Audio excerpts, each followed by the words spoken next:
I call the member for Dawson. Thank you very much, Madam Deputy Speaker. In addressing this bill, I've come to understand how the citizens of Troy must have felt when they were greeted with the gift of a giant wooden horse, because this bill is not what it appears. It is a Trojan horse, and just like the giant wooden Trojan horse in Greek legend full of Greek warriors, and like the insidious Trojan computer virus full of malicious code, this Trojan bill is loaded with consequences that will undermine some of the most basic human rights for both parents and children, and particularly fathers. Family law is a very difficult area to legislate.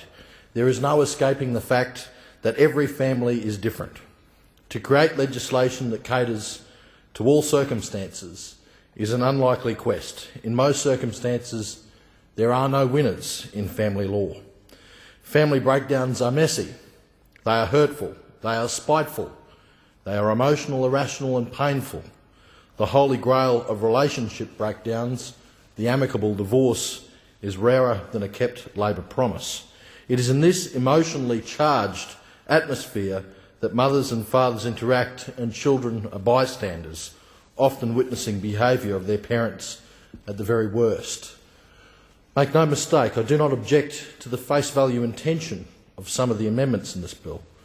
We cannot question the need to hold a child's safety in the highest regard when it comes to custody arrangements, but we can question why these amendments are being made.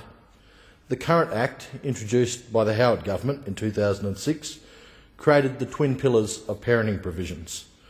These measures recognise the two primary considerations for determining the best interests of the child. The twin pillars were A, the benefit to the child of having a meaningful relationship with both of his or her parents, and B, the need to protect the child from harm or from being exposed to abuse, neglect and or violence. The need to protect the child from harm, Madam Deputy Speaker, it is there. Safety concerns for the child are already in the existing legislation. It is one of two primary considerations. Considerations, yes, that are given equal weight. But in addition, the current Act specifically states in section 66G that a court must ensure that a parenting order, A, is consistent with any family violence order, and B, does not expose a person to an unacceptable risk of family violence. Protection is already in the Act. What this amendment proposes to do is take a George Orwell approach to ranking considerations. When Orwell's animals in his classic novel Animal Farm drafted their legislation on the barn wall, they affirmed that all animals are equal. Then the pigs made an amendment, but some animals are more equal than others. The pigs, of course, had an ulterior motive, and I fear that there is one at play here as well. What these amendments are saying is, yes, the two considerations are primary, but one is more primary than the other. What this amendment does in reality is to retain child safety as a primary concern and relegate the child's parental relationships to a minor concern. It sounds innocent enough, I suppose, but the Trojan horse here is this facade of enhancing child safety. The amendment is dressed up as an attempt to protect children, which is a pointless exercise, Madam Deputy Speaker, because child safety is fully ensured in the current Act. What's inside this Trojan horse, the malicious code that will infect society, is an attempt to undermine equal access for both parents. This change would invite the court to ignore the requirement to consider the second pillar, the benefit to the child of having a meaningful relationship with both parents. The Family Law Practitioners Association of Queensland steps in here. They are concerned about giving greater weight to the second of these primary considerations. In their submission to the Senate Legal and Constitutional Affairs and Legislation Committee, they said, and I quote, "Such a provision removes the court's licence to assess in each individual case the degree of risk, its probability, or in the case of family violence, its context in terms of frequency, intensity and recency in the determination of the weight to be given to such risk or harm." End quote. This amendment would mean any inference of violence, proven or unproven, would have to be taken into consideration, however vexatious those claims may be. The potential danger of this change is apparent when viewed in conjunction with other changes proposed in this bill. The broadened definition of family violence would mean a wide range of everyday activities could potentially be construed as violence. The broader definition includes as violence such things as repeated derogatory taunts. Under the proposed definition, much of what happens right here in this chamber would be construed as violence. Also included as violence is this little nugget, preventing the family member from making or keeping connections with his or her family, friends or culture. Under this broad definition, a parent could not prevent a young teenager from spending 20 hours a day talking to friends on Facebook for fear of being accused of family violence. What happens when a parent acts in a way that a reasonable person would describe as good parenting? What happens when a father says to his 13-year-old daughter, "No, you can't go to Julia's party because there'll be alcohol and there'll be no adult supervision"? Well, I'll tell you what happens. An upset teenage daughter talks to a vindictive mother who then claims the daughter is a victim of family violence, and it is there right in the Act under this definition. Another child loses the right to have a meaningful relationship with a parent. Under this definition, a parent would be too scared to ground a child as punishment for bad behaviour, for fear of depriving a family member of his or her liberty. It is in this Act. The sheer magnitude of this definition presents two problems. The most immediate problem is that living an ordinary life can too easily be construed as family violence. Adding fuel to the fire will be the actions of hurt, emotional and spiteful former partners stretching the truth. Tripping over the family dog will suddenly become intentionally injuring an animal. Using a few poorly chosen words a few times in an argument, of which most families have experienced, will constitute family violence as repeated derogatory taunts. This definition will allow everyday actions to be seized, twisted, exaggerated and used as family violence weapons in the court. What this change does is broaden the definition of family violence so that the word violence actually loses all real meaning. And that would be a great tragedy, Madam Deputy Speaker, because it would also water down the perception of family violence. I believe violence is violence. Violence is abhorrent. Violence is cruel and violence is harmful. It's a serious problem in some families and a serious problem in the wider society. But violence is not grounding a child. It is not protecting your child. Being a good parent is not being a violent parent. There is a simple solution to such things being interpreted as family violence. That is the reasonable person test. Such a test demands that for action to be deemed as violence, it must be an action that requires a person reasonably to fear for their personal safety and well-being. And that is precisely the meaning and interpretation that this amendment is stripping out of the Act. Is this amendment more than it appears at face value, or is it another Trojan horse? I say it most certainly is a Trojan horse.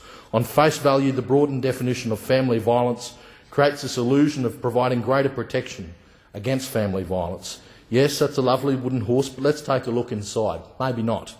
Because inside this Trojan is malicious code that gives one parent an arsenal of weapons to be misused in court to deprive the other parent of their right to be a parent. Earlier in this debate, we had the Minister for the Status of Women tell this Parliament that no one uses claims of family violence in such a way. Well, I have some very bad news for the Minister, that it actually does happen. It happens every day. And if she is not aware of it happening, then she is gravely out of touch with reality. If the Minister does not have any contact with her own constituents, perhaps she could spend a few minutes at a laptop doing some research. And here's the sort of thing that you'd find in a couple of minutes. Ugly feud fought on Facebook. Case of a family law court hearing that was late last year, and I'll read the end of it. She had already strung out the case by falsely claiming her ex-husband had been sexually assaulting their children after one judgment went against her. Then she falsely claimed the father's new wife had been assaulting them. The mother has, over the years, attempted to manipulate the court system, Justice Barry said. Just one case, with 2 minutes of Google research. And the Minister came into this Parliament, into this House, and said that using family violence as a weapon in the courts and the false allegations of family violence was a myth. We'll do some homework, Minister. The fact that this Minister has told a lie to this parliament, and the fact that she is the minister... will withdraw. I will withdraw, but I will say that the minister has told an untruth to this parliament. It is clearly not true to say that it is a myth.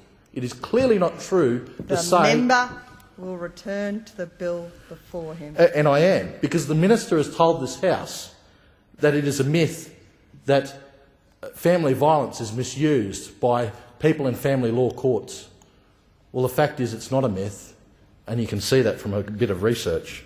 Abuse of the system is why we have organisations like Lone Fathers, Dads on the Air, Fathers Online, Fathers for Equality, Men's Rights Agency, and so on. And if we look closely at these groups, there is a common theme.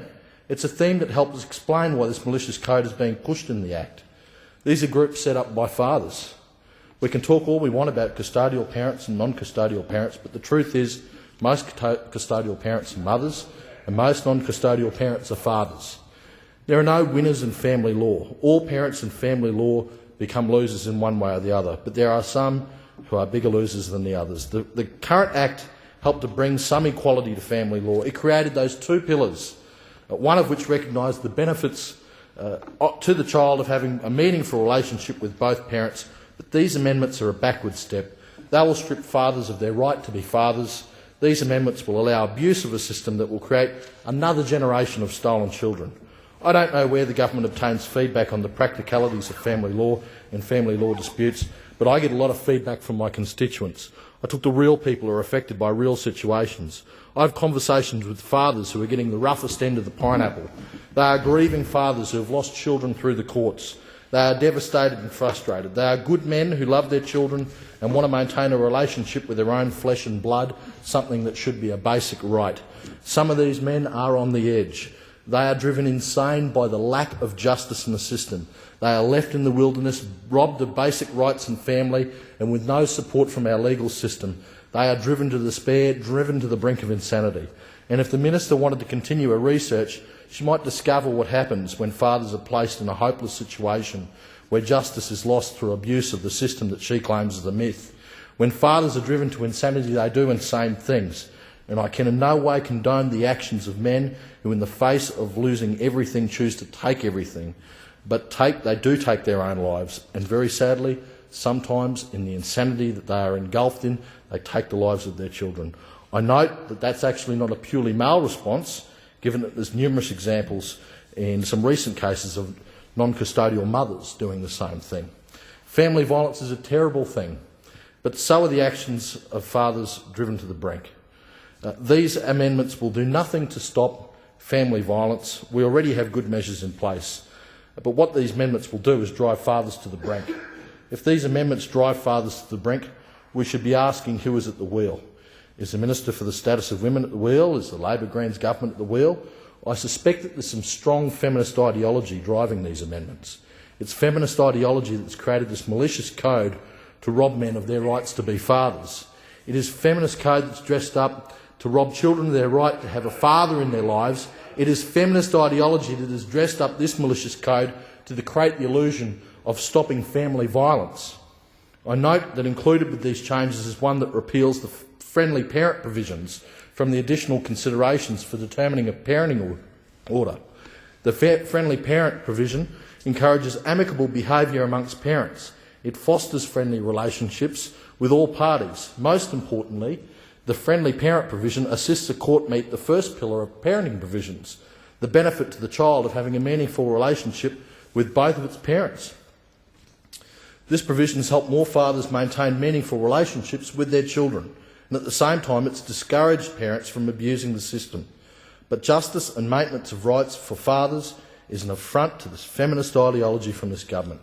What a clever way to rob men and rob fathers of their rights. Surely no one would vote against amendments aimed at protecting children and preventing family violence, but that is not what these amendments are really about. There is already protection in the current Act, and the fact is these amendments actually trivialise what is a very serious matter, that being family violence. The broadened definition of family violence waters down the meaning of violence and will make violence more acceptable, precisely the opposite of the purported aim of these amendments. These amendments should be seen for what they are. They're a Trojan Horse, full of malicious code designed to deprive the rights of fathers And the best thing we can do to protect the safety of children and to protect family violence is to leave this Act as it is.